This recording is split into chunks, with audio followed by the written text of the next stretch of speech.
क्या आपने कभी सोचा है कि हमारी रोजमर्रा की जिंदगी में इस्तेमाल होने वाली चीजें आखिर कैसे बनती है? चाहे वो सर्दियों में गर्म रखने वाला ऊन हो या फिर आपकी किताबों को बांधने वाला रबर बैंड हो, ये सब हमारी जिंदगी को आसान बनाते हैं। आज की इस वीडियो में हम आपको ले चलेंगे एक ऐसे सफर पर जहां पर आप देखेंगे कि ऊन, रबर बैंड, तकिया, जूते का सोल और स्ट्रॉ मैट जैसी चीजें फैक्ट्री में कैसे तैयार होती है। तो चलिए बिना किसी देरी के शुरू करते हैं आज के इस वीडियो को। तो दोस्तों, हम सबसे पहले आपको बताने जा रहे हैं कि ऊन कैसे बनता है। ऊन बनाने के लिए सबसे पहले ऊन भेड़ों से काटा जाता है। इसे शेयरिंग भी कहा जाता है। एक खास मशीन या कैंची से भेड़ों के शरीर से ऊन को बिना उनको चोट पहुंचाए निकाला जाता है। ये ऊन मोटा और थोड़ा सा गंदा होता है और इसी वजह से इसे आगे प्रोसेस के लिए भेज दिया जाता है। भेड़ से निकले गए ऊन को सबसे पहले फैक्ट्री में लाया जाता है, जहां पर इसको अच्छे तरीके से साफ करते हैं। ऊन में मिट्टी, पत्तियां और धूल भी होती है, जिन्हें साफ करने के लिए इसे बड़े बड़े टैंकों में पानी और साबुन से धोया जाता है। इस सफाई के बाद ऊन साफ और मुलायम हो जाता है। साफ ऊन को फिर से एक बड़ी मशीन में डालकर सुखाया जाता है। ये मशीन ऊन से पानी निकालकर इसको हल्का और सुखा देता है। सूखने के बाद ऊन को अगले प्रोसेस के लिए आगे भेज देते हैं। अब ऊन को कंघी करने का समय आता है। फैक्ट्री में ऊन को बड़ी मशीनों से कंघी किया जाता है, जिससे कि ऊन के सभी रेशे या फाइबर्स एक दिशा में ही होते हैं और उनकी उलझनें दूर हो जाती हैं। इससे ऊन मुलायम और धागे में बुनने के लिए एकदम तैयार हो जाता है। कंघी करने के बाद ऊन को बड़ी बड़ी स्पिनिंग मशीन्स में डाल दिया जाता है, जहां पर इसे पतले धागों में बुन दिया जाता है। ये धागे बहुत ही मजबूत और मुलायम होते हैं, जिन्हें कपड़ों के लिए इस्तेमाल किया जाता है। ऊन के धागों को अलग अलग मोटाई और रंग में बनाया जाता है। अगर ऊन को रंगीन बनाना हो तो धागों को खास रंगाई मशीनों में रंगा जाता है। अलग अलग रंगों में ऊन के धागे तैयार किए जाते हैं, जो कि बाद में स्वेटर, मोजे और अन्य ऊनी कपड़ों में इस्तेमाल होते हैं।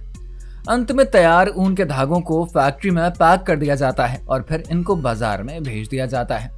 ये ऊन से बने कपड़े ठंडी सर्दियों में हमें गर्म रखते हैं। दूसरे नंबर पर अब हम बात करने जा रहे हैं रबर बैंड के बारे में कि आखिर इसको फैक्ट्री में कैसे बनाया जाता है। तो दोस्तों, रबर बैंड बनाने की शुरुआत रबर के पेड़ों से होती है। रबर के पेड़ों से प्राकृतिक रबर निकाला जाता है, जिसे कि लेटेक्स कहते हैं। ये लेटेक्स एक सफेद रंग का तरल होता है, जो कि पेड़ के तने से धीरे धीरे बाहर आता है। पेड़ पर एक खास तरह से कट लगाया जाता है, जिससे कि लेटेक्स निकलकर बर्तन में इकट्ठा होता है। ये एक लंबी प्रक्रिया है, जिसमें कि कई दिनों तक पेड़ों से लेटेक्स इकट्ठा किया जाता है। जब पर्याप्त मात्रा में लेटेक्स इकट्ठा हो जाता है, तब इसको फैक्ट्री में लाते हैं। यहाँ पर लेटेक्स को बड़े बड़े टैंकों में रखा जाता है और अब शुरू होता है लेटेक्स को रबर में बदलने का काम। सबसे पहले इसको गर्म किया जाता है, ताकि ये ठोस रबर की तरह ही बन सके। इस गर्म रबर को ठंडा करके चादरों के रूप में ढाल दिया जाता है। अब इन रबर की चादरों को रोलिंग मशीन के जरिए बार बार गुजारा जाता है। ये रोलिंग मशीन रबर की मोटाई को एक जैसा बना देती है, जिससे कि सभी चादरें एकदम बराबर हो जाती हैं। ये एक जरूरी कदम है, क्योंकि मोटाई एक जैसी ना हो तो रबर बैंड सही नहीं बन पाएगी। इस प्रक्रिया के बाद रबर मजबूत और लचीला भी बन जाता है। जब रबर की चादरें तैयार हो जाती हैं, तब इन्हें मशीन की मदद से पतली पतली स्ट्रिप्स में काटा जाता है। ये स्ट्रिप्स लंबी और पतली होती हैं। इसके बाद एक खास मशीन से इन स्ट्रिप्स को गोल गोल घुमा दिया जाता है, जिससे कि इनका आकार रबर बैंड जैसा ही हो जाता है। ये मशीन इतनी तेज होती है कि कुछ ही मिनटों में सैकड़ों रबर बैंड्स तैयार हो जाते हैं। आखिर में जब रबर बैंड्स पूरी तरीके से तैयार हो जाते हैं, तब इन्हें गिनकर पैक कर दिया जाता है। पैकेजिंग के बाद इनको बाजार में भेज दिया जाता है, जहां से हम इन्हें खरीद कर इनका इस्तेमाल करते हैं। नंबर 3 है, क्या आपने कभी सोचा है कि हम जिस नरम और आरामदायक तकिए पर सोते हैं, वो आखिर कैसे बनाया जाता है? तो चलिए आपको दिखाते हैं कि फैक्ट्री में तकिया कैसे तैयार होता है। तकिया बनाने के लिए सबसे पहले उस सामग्री को तैयार किया जाता है, जिससे कि तकिए के अंदर भरा जाएगा। ये सामग्री फाइबर, रुई या फिर फोम हो सकती है। फैक्ट्री में बड़ी बड़ी मशीनों से इस भराव सामग्री को धागों की तरह काटा जाता है, जिससे कि ये मुलायम और फूला हुआ हो जाता है। अब तकिए के बाहर का कवर बनाने की बारी आ जाती है। इसके लिए एक मजबूत और नरम कपड़ा लिया जाता है। ये कपड़ा मशीनों के जरिए काटा और सिला भी जाता है, ताकि ये सही आकार में ही तैयार हो। कई बार इस कपड़े पर डिजाइन या रंग भी छापे जाते हैं, जिससे कि तकिया सुंदर दिखता है। अब तैयार किए गए तकिए के कवर में मुलायम भराव डाला जाता है। फैक्ट्री में खास मशीनें होती हैं जो कि तेजी से इस भराव सामग्री को तकिए के अंदर भरती जाती हैं। इससे तकिया फूल जाता है और वो काफी आरामदायक बन जाता है। तकिया भर जाने के बाद इसे बंद कर दिया जाता है। इस काम के लिए सिलाई मशीनों का इस्तेमाल करते हैं जो कि तकिए के किनारे को मजबूती से सिल कर देते हैं ताकि अंदर की सामग्री बाहर निकल ही ना सके। अब तकिया तैयार हो गया है। जब तकिया तैयार हो जाता है तब इन्हें फैक्ट्री में पैक कर दिया जाता है। फिर ये पैक्ड तकिया बाजार में भेज दिया जाता है जहां से आप इन्हें खरीदकर अपने बिस्तर पर सजा सकते हैं। नंबर 4, आइए अब जानते हैं कि आखिर फैक्ट्री में जूते का सोल कैसे बनता है। हम सभी जानते हैं कि ये सोल हमारे और आपके जूतों का सबसे अहम हिस्सा होता है जो कि आपको जमीन पर आराम से चलने में आपकी मदद करता है। तो चलिए आपको दिखाते हैं कि फैक्ट्री में जूते का सोल कैसे बनाया जाता है। आमतौर पर सोल बनाने के लिए रबर, प्लास्टिक या ईवा फोम जैसे मटेरियल्स का इस्तेमाल होता है। इन मटेरियल्स को फैक्ट्री में बड़े बड़े ब्लॉक्स के रूप में काट देते हैं। फिर इन्हें छोटे छोटे टुकड़ों में काटा जाता है ताकि इन्हें आसानी से प्रोसेस किया जा सके। अगले स्टेप में इन टुकड़ों को बहुत ज्यादा गर्म किया जाता है। ये इसलिए किया जाता है ताकि रबर या फोम पिघलकर एकदम मुलायम हो सके। गर्म होने के बाद इसे एक खास मशीन में डाल देते हैं जिसको कि मोल्डिंग मशीन कहा जाता है। इस मशीन में सोल का आकार बनाने के लिए मटेरियल को मोल्ड में डालकर दबाया जाता है।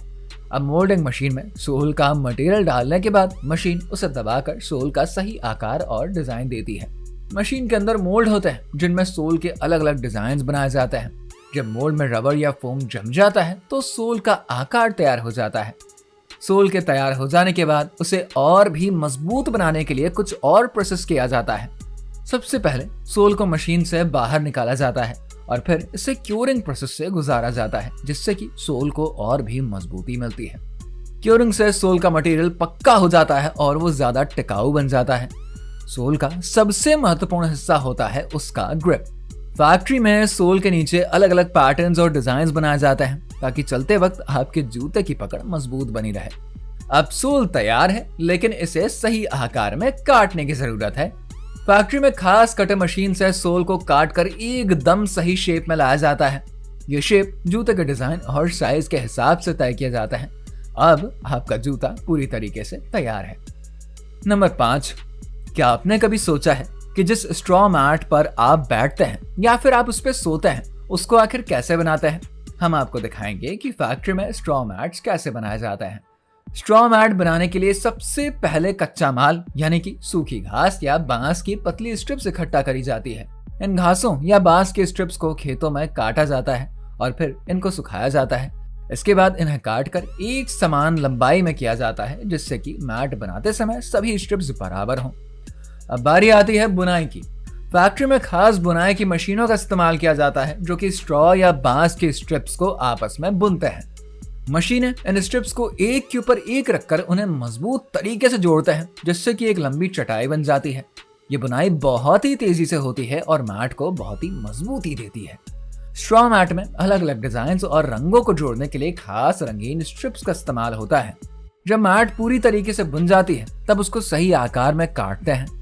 इसके बाद मैट के किनारों को मजबूती देने के लिए उनमें सिलाई या गोंद से अच्छी तरीके से बंद कर दिया जाता है। इसे एक बार फिर से जांचा जाता है ताकि कहीं पर कोई भी कमी ना रहे।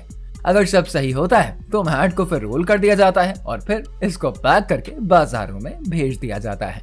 तो दोस्तों, इन सभी प्रोसेसेस में सबसे अच्छा प्रोसेस आपको कौन सा लगा है? कमेंट करके जरा बताइए। और अगर आपको वीडियो अच्छी लगी है तो उसको लाइक और शेयर करके हमारे चैनल को सब्सक्राइब भी कर दीजिए।